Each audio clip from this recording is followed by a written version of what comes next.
You're listening to The Jacob Valk Show.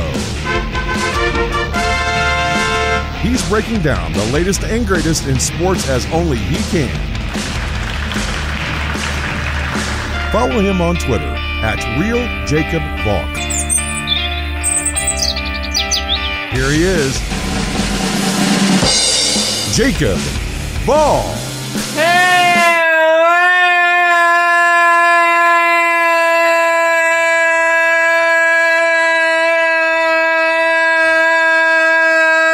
Sports fans, welcome to another edition of the Jacob Valk Show. I am Jacob Valk, and maybe the NFC East isn't as bad as we thought it was. I understand that every team there has a losing record, but the Giants just knocked off the Seahawks, and the Washington football team just ended the Steelers' quest to go 16-0. All the things that I said about the Giants' win yesterday, you can pretty much carry over to this win. Not that I was incredibly low on Washington or anything. In fact, I think I said on this show that Washington had the easiest path to win the division. If I didn't say it here, I said it offline. But now we have a real dogfight for who's gonna win the NFC East. Washington has just as good a chance of winning that division as the Giants do. I understand that the Giants have the tiebreaker. They swept Washington. But the simple fact is, we've got 4 games left to go. The Giants have the Cardinals, Browns, Ravens, and Cowboys left. Washington has the Niners, Seahawks, Panthers, and Eagles left. Washington has an easier schedule. They just do. The coronation that the Giants had yesterday, that they were going to win that division, no, that has to be put on hold. Washington has a real shot at winning this thing. It made me happy, I'll tell you that. As you know, I hate the Giants. After watching that win on Sunday, you know I was ticked off. Well, Washington made me happy. And this was a really impressive win for Washington. Alex Smith throws for just under 300 yards, completes 31 of his 46 passes. He gets cleated. Blood is gushing from his leg. Thank God it wasn't his surgically repaired leg. And he still finds a way to lead his team to victory. He is the comeback player of the year. Make no mistake about it. What made this win even more impressive for Washington is that they did it without Antonio Gibson. Gibson only had 2 carries. Then he got hurt. Peyton Barber and J.D. McKissick could get nothing going on the ground. McKissick got his in the passing game. He had 10 catches for 70 yards. If you're in a PPR league and you started him, you've got to be a very happy camper right now. Odds are you're going to the playoffs. Also, Terry McLaurin was non-existent. He only had 2 catches for 14 yards. Logan Thomas had his best game ever. 9 catches for 98 yards and a touchdown. Cam Sims, 5 catches for 92 yards. Like I said, McKissick out of the backfield. Smith did a great job of elevating these, let's be honest, subpar options and made them look like really good players. This was a fantastic win for Washington. Make no mistake about it.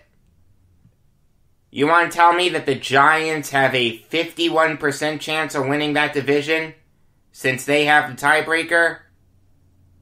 I don't know how true that is. You can make the argument that the Giants have 3 winnable games left. They're not going to win all of those. I'd be very surprised if they did.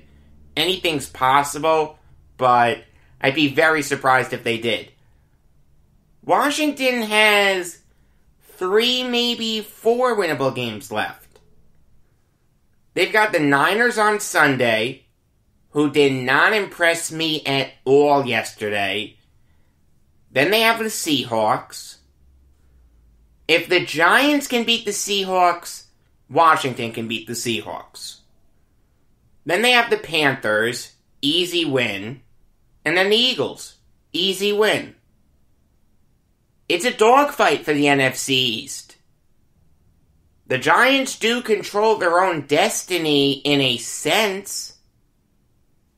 If they win out, they're guaranteed to have a home playoff game. But I don't think that's going to happen. I don't think they're going to beat the Browns. I didn't think they'd beat the Seahawks. But I really don't think they're going to beat the Browns. This is a really good Browns team. The race for the NFC East title isn't over. Washington has just as good a chance of winning that division as the Giants do. Give Ron Rivera a ton of credit for what he's done with that team. And if you look at it through the lens of yesterday, beating a pretty darn good Steelers offense. I'm sick and tired of hearing people say that this wasn't a good Steelers team. They're the worst undefeated team in history. They didn't deserve to go 16-0. That's nonsense.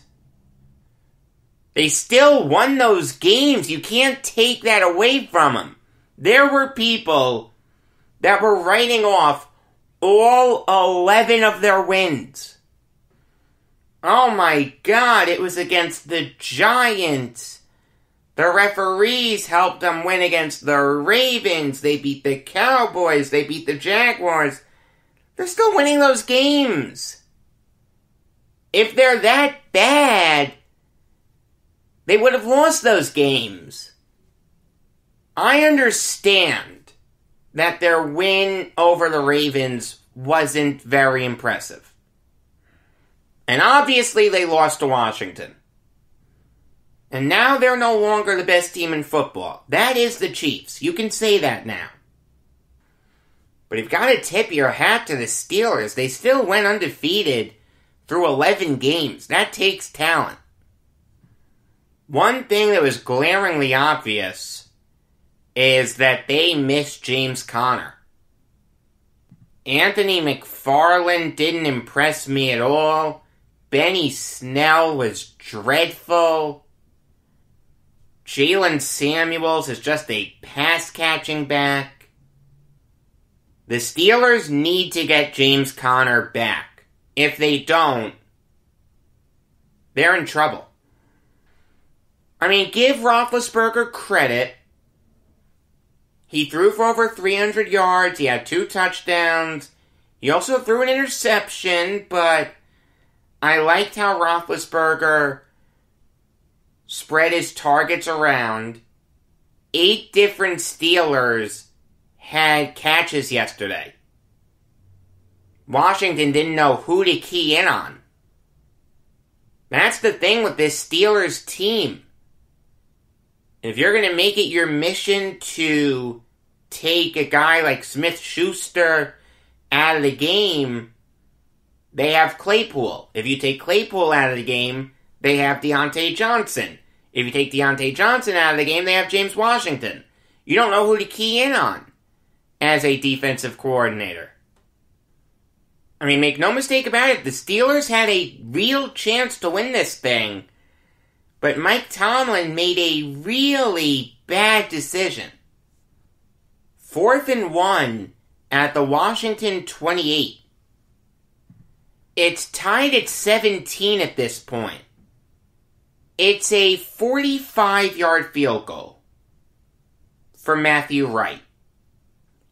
Chris Boswell was hurt, so Matthew Wright was kicking in his first game. Wright made all his kicks. Despite that, Tomlin decided to go for it. And Roethlisberger ends up throwing this deep ball to Anthony McFarland they had to know was going to go incomplete. You don't want Anthony McFarland as your deep threat.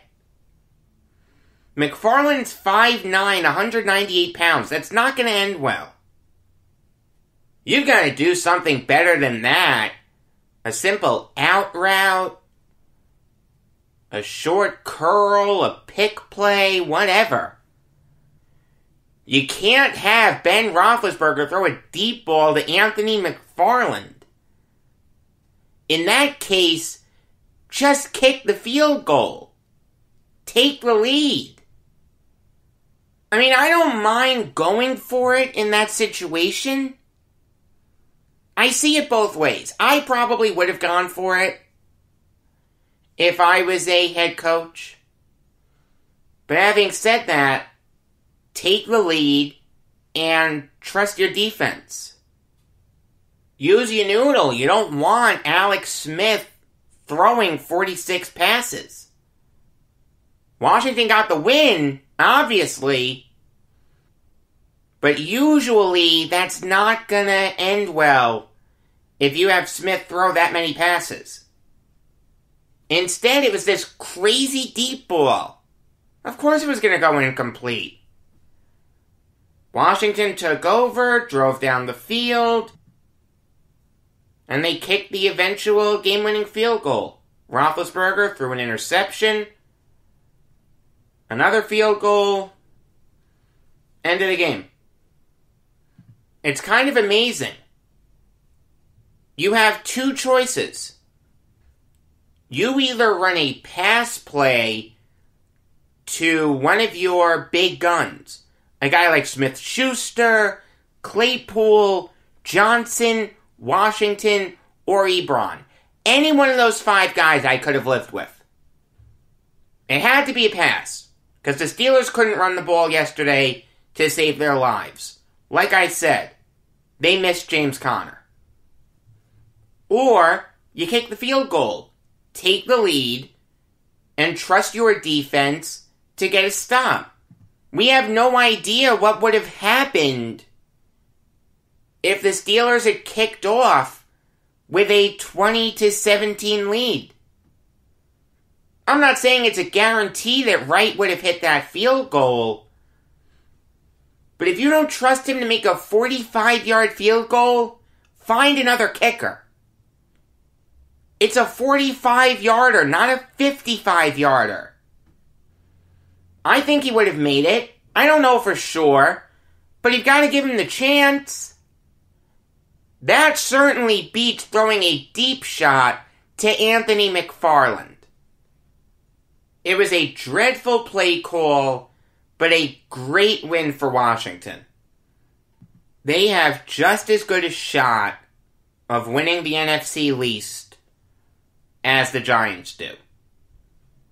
Moving on now to the other NFL game from yesterday, Bills 49ers. And if you weren't a believer in Josh Allen before that game, I hope you are now. He put on a dazzling performance. Completed 80% of his passes. He threw for 375 yards and 4 touchdowns. His ability to extend plays and make something happen is incredible. And he did it all without the services of a running game. Devin Singletary did not play well. Zach Moss had 3 carries. He fumbled one of them. Cole Beasley had probably his best game of the season. He had 9 catches for 130 yards and a touchdown. Stephon Diggs had a really solid game. 10 catches for 92 yards. Gabriel Davis had 3 catches for 68 yards and a touchdown. Allen's the real deal. Watching that game yesterday, I was lamenting the fact that the Jets took Sam Darnold over him. I'm not saying it's a guarantee that Josh Allen would have turned out the same way if he had been a Jet, but it's certainly possible. It's probably more likely than not. If anything, he'd have been better than Darnold. As for the Niners, they're struggling right now. All the injuries are getting to them. Kyle Shanahan and Robert Saleh are really good coaches. But there's only so much you can do. With the roster that you put out there, you're going to have a tough time winning a football game. Nick Mullins really didn't impress me. He didn't look bad. He threw for over 300 yards and he threw 3 touchdowns. But he also threw 2 interceptions. No one's going to be mistaking him for Joe Montana anytime soon. The Niners were forced to get away from their run game in the second half because they were down 17-7, headed into the locker room. If they can't run the football, they're going to have a tough time winning a game. It's just that simple. Brandon Ayuk had a really good game. 5 catches for 95 yards and a touchdown, but he can't do it all himself.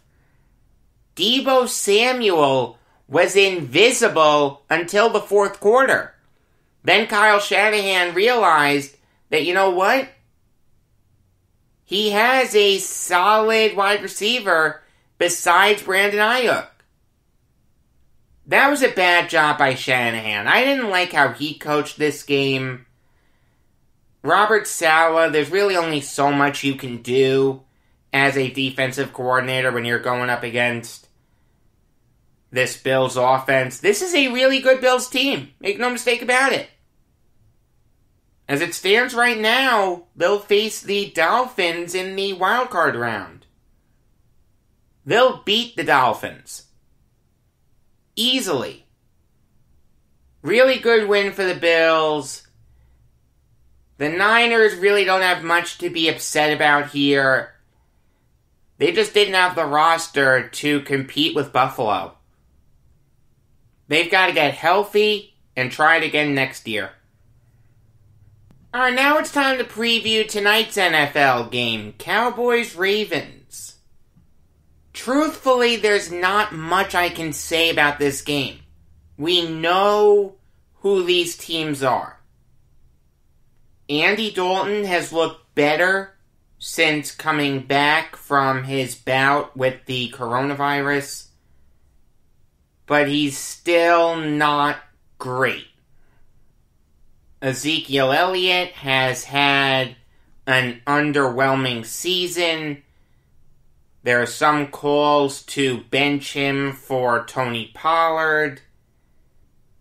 I wouldn't go that far. Zeke is still the better player. We all know about their receivers, Amari Cooper, CeeDee Lamb, and Michael Gallup. The offensive line is solid. No Zach Martin, which is going to hurt him, but it's still a solid unit. Connor Williams, Tyron Smith, Connor McGovern, and Joe Looney can get the job done. Defensively, we all know that the Cowboys are terrible. Mike Nolan is going to be fired at the end of this season.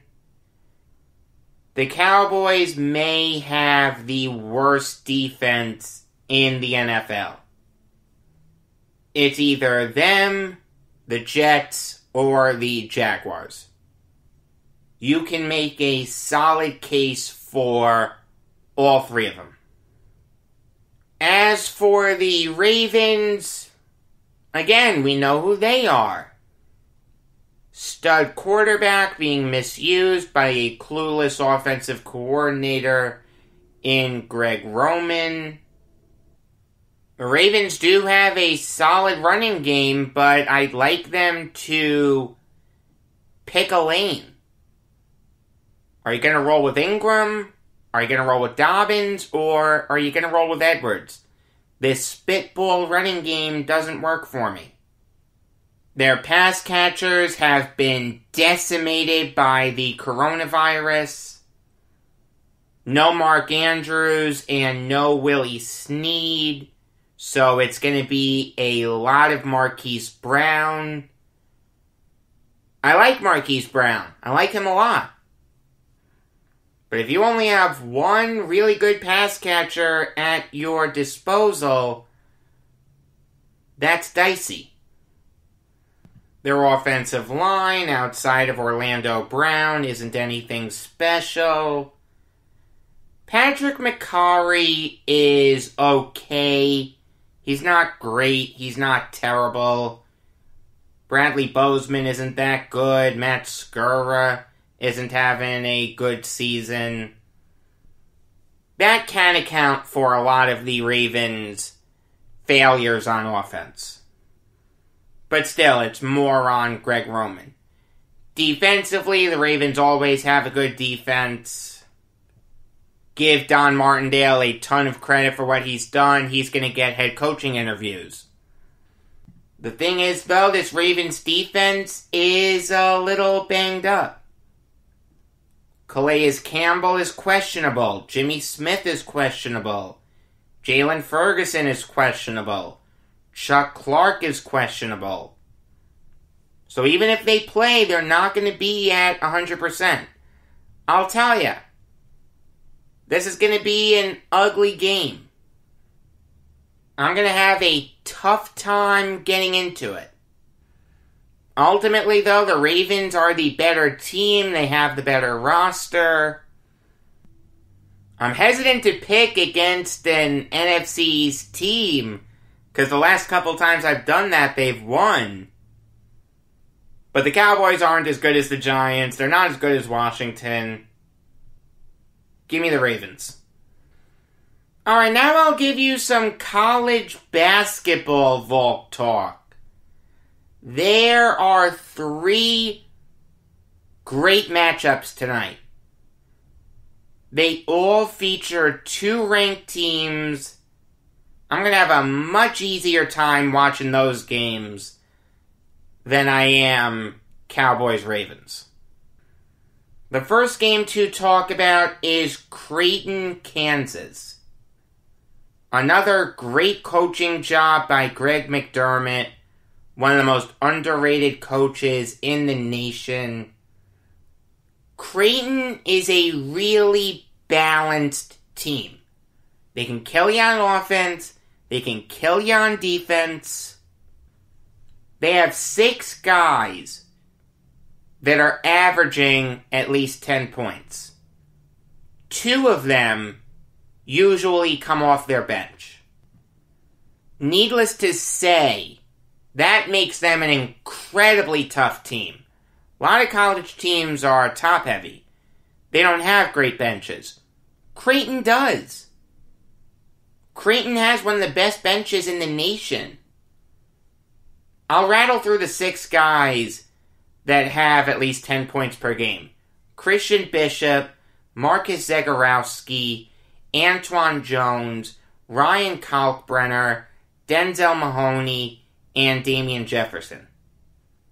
Jones and Kalkbrenner are the guys who usually come off the bench for the Blue Jays. The thing with Creighton that I'm not crazy about is that they haven't played anyone good yet. They beat North Dakota State, Omaha, and Kennesaw State. This game is their first game against a really good team. Kansas, meanwhile, has already played Gonzaga. They lost to Gonzaga, but no shame in that. The Zags are a really good team this year, and they beat Kentucky by 3. This is a bad Kentucky team, but it's still notable to beat them. Kansas is obviously led by Ochai Agbaji, one of the best players in the nation. Jalen Wilson is incredibly underrated, as is Christian Braun. This is going to be a great game. I'm having a tough time picking a winner for it, I'll tell you that. I'm still back and forth on it. Ultimately, though, it's in Kansas. I think they're having fans in the stands. I'm not sure, though. Don't quote me on it. It wouldn't surprise me if Creighton won, but I really like this Jayhawks team. I'm going to pick them. The second game to talk about is UNC versus Iowa. This is a team that can smother you on defense. They're only allowing just under 61 points per game. RJ Davis, Garrison Brooks, and Caleb Love are really good defenders. Armando Bacot has upside as a really good defender, but I've got to see more from him. I haven't been impressed with him so far. I said this on Thursday. The leadership that Garrison Brooks provides as a senior for this really young Tar Heels team is invaluable. This isn't a bad UNC team. They have talent. They're just going to have their hands full against this great Hawkeyes team. This is an Iowa team that in its 3 games so far has put up over 95 points in every game. I understand that they're not going up against great teams. They beat North Carolina Central, Southern, and Western Illinois. Not exactly the giants of the college basketball world. But it still takes skill to score over 95 points a game. I'm going to be very intrigued by the coaching matchup here. Roy Williams versus Fran McCaffrey. It goes without saying that the key to this game for the Hawkeyes is Luka Garza. I love Garza. Defensive beast. He's averaging 34 points per game. He can stretch the floor a little bit. I think the sky is the limit for Luka Garza. I really do. I think he can be a lottery pick in 2021. If any team can shut down Garza, it's UNC. So it's going to be up to a guy like Jack Nunge, Joe Weiskamp, and Patrick McCaffrey to show what they can do. Ultimately, though, I think Iowa just has more talent on their roster. This is an Iowa team with a ton of experience. UNC doesn't have that yet. I like UNC this year. I think they're going to make March Madness or May Madness, whatever ends up happening. But I think Iowa has this. Give me the Hawkeyes tonight. The last game to talk about is Illinois-Duke. 2 teams that I've talked about before. I really like Ayo Dosunmu. One of the best players in the nation. He's averaging 23.8 points per game, 7.3 rebounds per game, and 6.3 assists per game. He has a really bright NBA future. Adam Miller's a really underrated player. Kofi Coburn is a beast on the interior.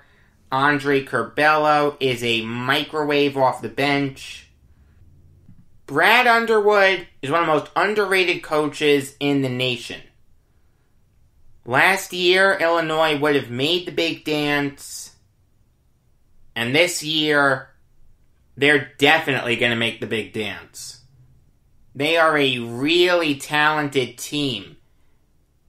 As for Duke, though, they're not that talented. This is a young Duke team that is being baptized by fire. They didn't impress me in their win against Coppin State. They lost to MSU.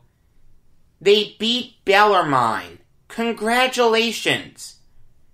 Raise your hand if you know where Bellarmine is. Now put it down because you're lying. I had to look it up. It's in Louisville. Matthew Hurt is having a good sophomore year. He doesn't have guys like Trey Jones and Cassius Stanley and Vernon Carey taking away his shots. Good for him, but do you want him being the best player on the Blue Devils? Jalen Johnson has a ton of talent, but he's not ready for prime time just yet. DJ Stewart is really good. He's not great. This is not a good Duke team. This is a team that's gonna really underwhelm when conference games start, when the big dance hits. I don't care that it's at Cameron. Give me the Illini. Alright, now I'll give you some MLB Valk talk. The hot stove seems to be heating up a little bit. We've had some movement recently.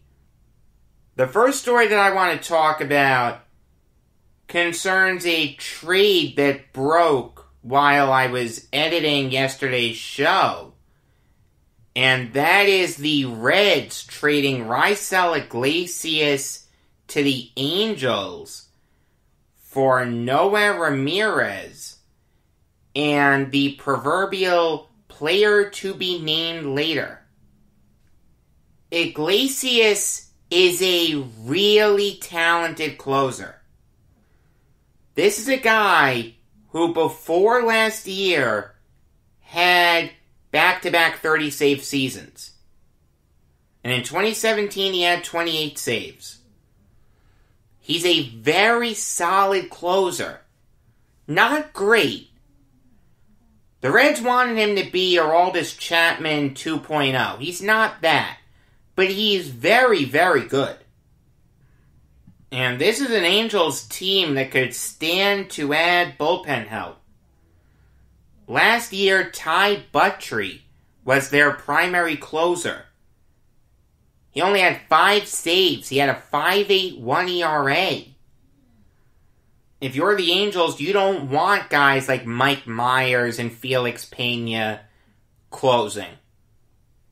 The Angels are going to put their foot on the gas here. They know that they have to win with Mike Trout sooner rather than later. This core that they have, it's still in the prime of their career, but eventually they're going to be on the decline. And once they're on the decline, that's it. It'll be the ultimate travesty if Mike Trout spends his whole career with the Angels and never wins a World Series.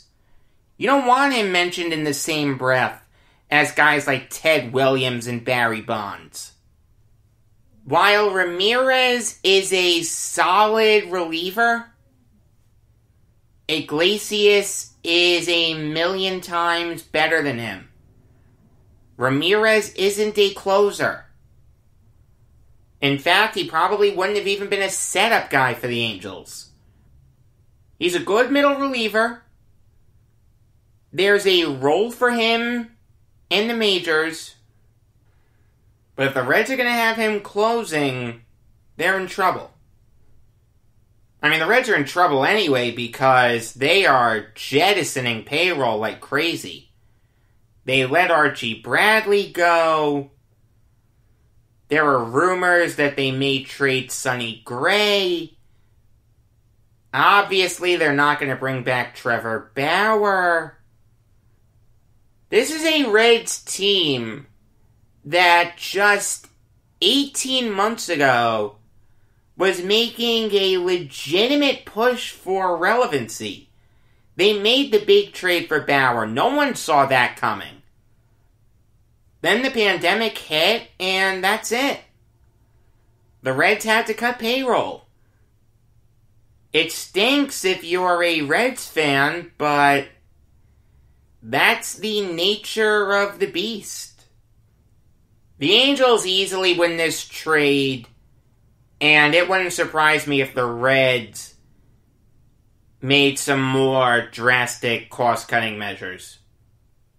Moving on now to the Lance Lynn trade. The Rangers traded him to the White Sox late last night in exchange for Dane Dunning and Avery Weems. This is a really good move for the White Sox. Lynn put together 2 really good years for the Rangers. In 2019, he went 16-11 with a 3.67 ERA. He pitched in over 200 innings. Last year, he went 6-3 with a 3.32 ERA. And he led the majors in games started and innings pitched. Make no mistake about it, the White Sox are going for this thing. They felt that they underachieved with Rick Renteria, so they went out and brought in Tony La Russa. Now they brought in one of the best starters on the trade block. This is a scary White Sox team. This is a White Sox team that could very easily win the AL Central in 2021. They have a fantastic combination of young guns and veterans. And I saw the best rationale for this trade. I don't remember who said it exactly, but when I saw it on Twitter, it made perfect sense. Lance Lynn is better than Dane Dunning right now. That's just fact. In the future, you'd rather have Dane Dunning. No question. I'll get into Dunning in a second. But it won't hurt the White Sox too much because they have Garrett Crochet. A guy who so far in 6 Major League appearances, 5 in the regular season, and 1 in the postseason, hasn't given up a run. He's come out of the bullpen in every game so far, but make no mistake about it, he is a future starter. The White Sox are going to let him develop in the minors, and then in 2022, they may have the next Ted Lyons on their hands. This trade makes a ton of sense for them. As for the Rangers, it makes sense for them too. I really like Dunning. He had a ton of potential going into the 2019 season. Some people said he could skip AAA altogether and go straight to the White Sox, but then he needed Tommy John surgery. He rebounded from the Tommy John surgery, though, to go 2-0 with a 3.97 ERA last year. This is a guy with 4 really good pitches. Fastball, slider, curveball, changeup, and he controls them all really well. The Rangers aren't going to be contending anytime soon, so get better for the future. That makes a ton of sense. I don't know too much about Avery Weems. He's a lefty starter who had a good year in 2019 in the Pioneer League and the Arizona League. But he's 23 years old and he hasn't pitched professionally outside of rookie leagues. I don't like that. I don't think Weems has a bright future in the majors. This trade is Dunning for Lynn. It makes sense for both sides. I can't pick a winner. I really can't. Moving on now to the Giants signing Matt Whistler to a 1-year deal worth $1.5 million. And this makes a ton of sense for the Giants. They desperately needed bullpen help. Outside of Sean Anderson, they really had no good righty relievers last year. Trevor Gott was dreadful, Tyler Rogers was dreadful, and guys like Wandy Peralta, Caleb Barragar, Sam Selman, Jarlin Garcia, Tony Watson, Connor Menez, and Andrew Suarez are all lefties. You need some righties in there to balance it out. Whistler had a really good year last year for the Twins. I was surprised that they non-tendered him in the first place. In 18 games last year, he had a 1.07 ERA. He's not going to duplicate it, but I think he'll give the Giants solid production. Like I said, he balances out their bullpen. This is a sneaky good move for the Giants. Moving on now to the White Sox, bringing back Adam Eaton. They signed him to a 1-year deal worth $7 million, and the deal has a club option for the 2022 season worth $8.5 million. If the White Sox decline it, they will owe Spanky $1 million.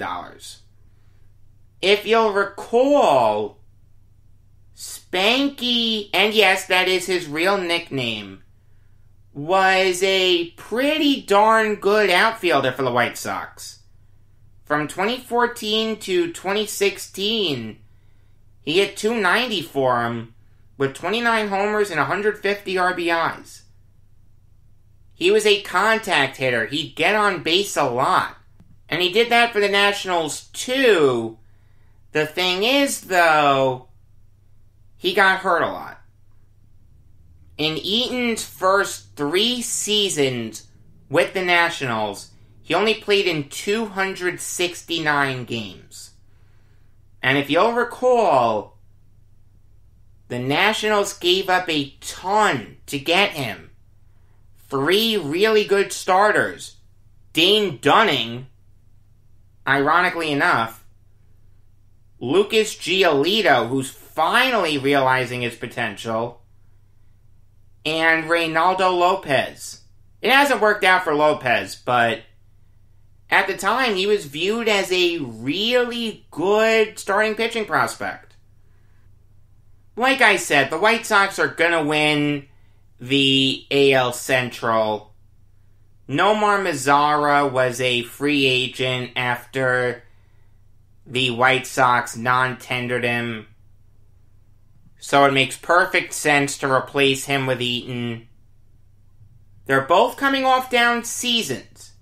Eaton hit just .226 last year with 4 home runs and 17 RBIs.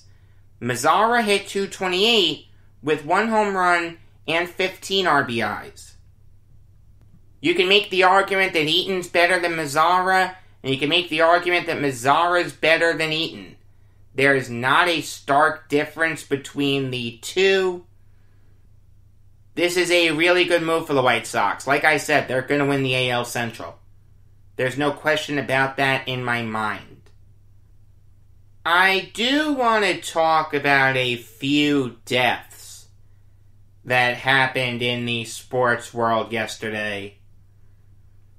And I'll go in order of their dominance. So it'll go from least dominant to most dominant. I'm not trying to be insensitive or anything, but it's the truth. The first guy to talk about is Roger Moret, who died at the age of 71 from cancer. There was a time in the 1970s when Roger Moret was a really good pitcher for the Red Sox. He had a few cups of coffee with the Red Sox from 1970 to 1972. Then he hit his stride in 73. He went 13-2 with a 3.17 ERA. The year after that, he went 9-10 with a 3.74 ERA. On August 21st of that year, he nearly had a no-hitter, but Dick Allen broke it up in the 7th inning with an infield single. I did not know that. Thank you, Wikipedia. And yes, the irony is not lost on me that I'm talking about Dick Allen now. Don't worry, I'll get to him later. In 1975, Moret had his best season. He went 14-3 with a 3.6 ERA. That 14-3 record equates to an .824 winning percentage, which led the majors. And in 4 postseason appearances that year, he didn't give up a run. He won Game 2 of the 75 ALCS against the Athletics. He pitched a scoreless 8th inning in the Carlton Fisk game. It looked like he was going to be a really good Red Sox for a long time. But in that offseason, the Atlanta Braves came calling. They really needed a starter.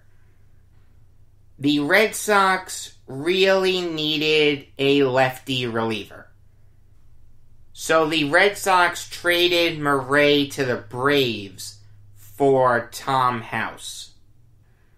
Almost a year later, he was traded in a blockbuster 5-for-1 trade that got the Braves Jeff Burroughs. 77 was his last good season. For the Rangers, he went 3-3 with a 3.73 ERA. His career ended in 1978 after an incredibly odd scene. He was set to start against the Tigers on April 12th of that year. But while he was in the Rangers locker room, he was in a catatonic state. He was holding a slipper, and he wouldn't talk to anyone. He eventually went into a psychiatric facility, and he only pitched in 6 more games. To this day, I don't think we know what exactly happened inside Moret's mind on that day. If his name sounded familiar to you, one of 2 things happened. A, you're either a big sports fan, good for you, or B, you recognize the name from Fever Pitch, a good baseball movie. If memory serves, Jimmy Fallon's character said that Moret's breakdown was another instance of the curse of the Bambino. Obviously, though, that's not true because Moret was a Texas Ranger at the time. But it's an interesting hypothetical to think about. How good could Moret have been if he didn't have that episode? The second guy to talk about is Fred Akers, who died at the age of 82. Fred Akers was a good college football coach. He started his head coaching career with the University of Wyoming. His first year there, the Cowboys weren't good. They only went 2-9. But Akers whipped them into shape. And in 1976, they went 8-4. That resulted in them making the Fiesta Bowl, where they'd lose to Oklahoma 41-7. That's when the University of Texas came calling. Akers coached in Texas a lot, was very successful at a couple Texas high schools, was an offensive coordinator at Texas under Darrell Royal. When Royal retired, they went with a familiar face in Fred Akers. He got off to a great start for the Longhorns. They went 11-1. They made the Cotton Bowl, where they'd eventually lose to Notre Dame 38-10. But that was the year that Earl Campbell won the Heisman Trophy. That was the year where he rushed for over 1,700 yards and had 18 touchdowns. The year after that, though, with a worse Texas team, no Earl Campbell, Texas went 9-3, and they destroyed Maryland in the Sun Bowl 42-0. Johnny Johnson had a really good year for the Longhorns that year. He was a really good defensive back. I'll fast forward a little bit to 1981, because if I don't, we're going to be here until Christmas. The Longhorns went 10-1-1 that year. And with the help of guys like Kenneth Sims and Terry Tausch, who were both All-Americans that year, the Longhorns won a classic Cotton Bowl over Alabama by a score of 14-12. His last great season was in 1983. Texas went 11-1. Doug Dawson, Jerry Gray, and Jeff Lighting all had really good seasons for the Longhorns. But unfortunately for them, they would lose in the Cotton Bowl. Another great game. They lost 10-9 to the Georgia Bulldogs. A lot of people in Texas aren't big Fred Akers fans. The reality is that's unfair. They're viewing him through the lens of his predecessor, Darrell Royal. That's not right. Darrell Royal is one of the greatest coaches in the history of college football. He won 3 national titles. He is a college football Hall of Famer. You can want the Longhorns to duplicate that under Akers, but that's an incredibly high bar to clear. Under Akers, Texas went 86-31-2. They didn't have a good record in bowl games. That's undeniable. But Akers was a good coach for Texas. His last coaching stop was with Purdue. It really didn't go well. Purdue had Jeff George on their roster for his freshman year. George was a really good college quarterback. He went on to be the first overall pick in the 1990 NFL Draft. but Akers let him get away. Akers was a ground and pound type coach, with an option element there also. That's how he ran all his teams. Leon Burnett was a very pass-happy coach. You needed to be mobile to run Akers' system. George wasn't mobile. So George eventually ended up at Illinois. Akers was dreadful at Purdue. Make no mistake about it, he went 12-31-1. But he was a good coach at Texas. Yes, not a lot of bowl success, but good regular season success. He had nothing to be ashamed of. Okay, now it's time to talk about Dick Allen.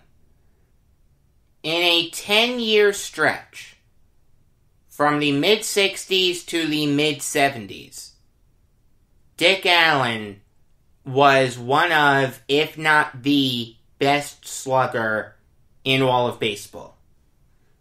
This guy was incredibly dominant. If you look at the back of his baseball card, you'll see a lot of bold type. His rookie season was in 1964, and Allen immediately took the baseball world by storm. He hit .318 with 29 homers and 91 RBIs. He led the majors in runs and triples. Obviously, he won Rookie of the Year.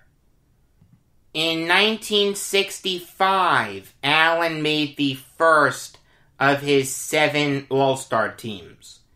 He hit .302 with 20 home runs and 85 RBIs. The year after that, Allen had his second best season. He hit .317 with 40 homers and 110 RBIs. However, his career with the Phillies wasn't all sunshine and rainbows. In July of 1965, he got into a fight with Frank Thomas. Not the big hurt Frank Thomas. Another Frank Thomas. The original Met. We'll never know what exactly happened, but what we do know is that Thomas swung a bat at Allen. Some people said that Thomas also made racist remarks. Realize this was 1965. The Civil Rights Movement was in full effect. The Phillies released Thomas, and a lot of people were upset that a black man cost a white man his job. In 1967, he put his hand through a headlight, and it nearly ended his career. In 1969, he was suspended because he was caught in traffic trying to make it back for a Phillies-Mets game. He was at a horse racing track in New Jersey instead. Allen was a controversial figure. There's no question about that. The Phillies wanted to trade him to the Cardinals for Curt Flood. Flood wouldn't go. That set off the whole reserve clause battle. That's a big ball of wax I'm not going to get into right now. But it's kind of interesting that Allen found himself in another sticky situation. Not his fault, it's just noteworthy. Eventually, Allen did find his way to the Cardinals. He made an all-star team for him in his 1 year there. He hit .279 with 34 homers and 101 RBIs. Allen went to the Dodgers and had a good season there. He hit .295 with 23 homers and 90 RBIs. And then he ended up with the White Sox. His first year there, he hit .308 with 37 homers and 113 RBIs, winning the AL MVP. In '73, he got hurt. He was on his way to another mammoth season. He finished hitting .316, but he only had 16 homers and 41 RBIs. He came back, made the All-Star team. He made the All-Star team in '73 too. '74 was his last All-Star team. He hit .301 with 32 homers and 88 RBIs. The 32 homers led the American League. Chuck Tanner was the White Sox manager for Allen's 3 years there. And he was a laid-back manager. It was perfect for Allen. He didn't jerk Allen around. Allen was forced to play multiple positions a lot.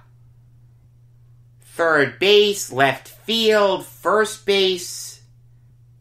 Tanner eventually said, "You're my first baseman."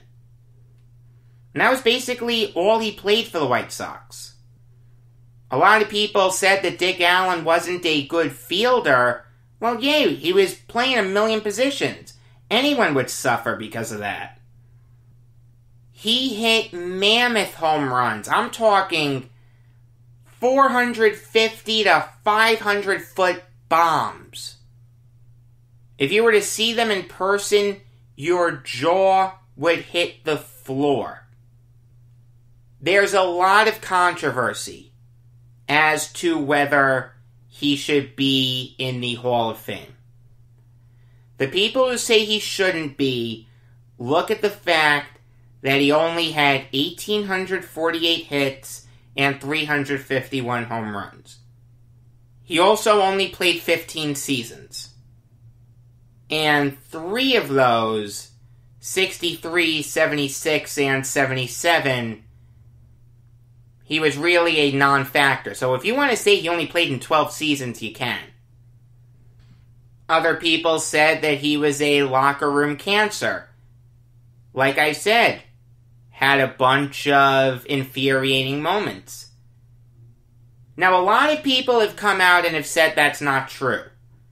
Gene Mauch, Chuck Tanner, Orlando Cepeda, Goose Gossage, Stan Bonson, and Mike Schmidt all defended Allen against those charges.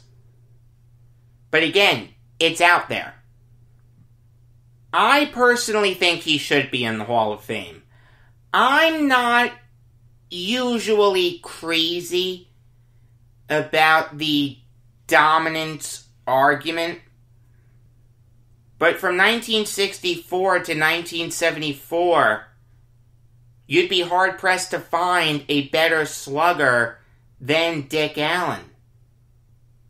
In that era, he averaged a .300 average with 35 homers and 107 RBIs.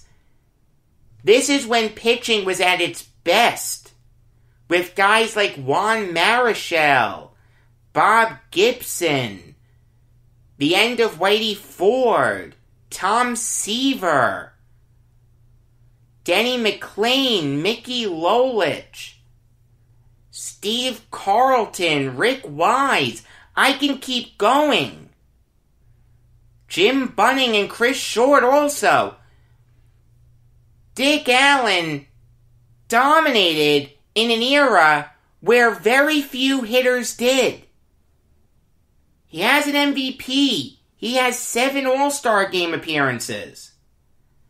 He won Rookie of the Year. I understand he doesn't have playoff success. He only made the playoffs once.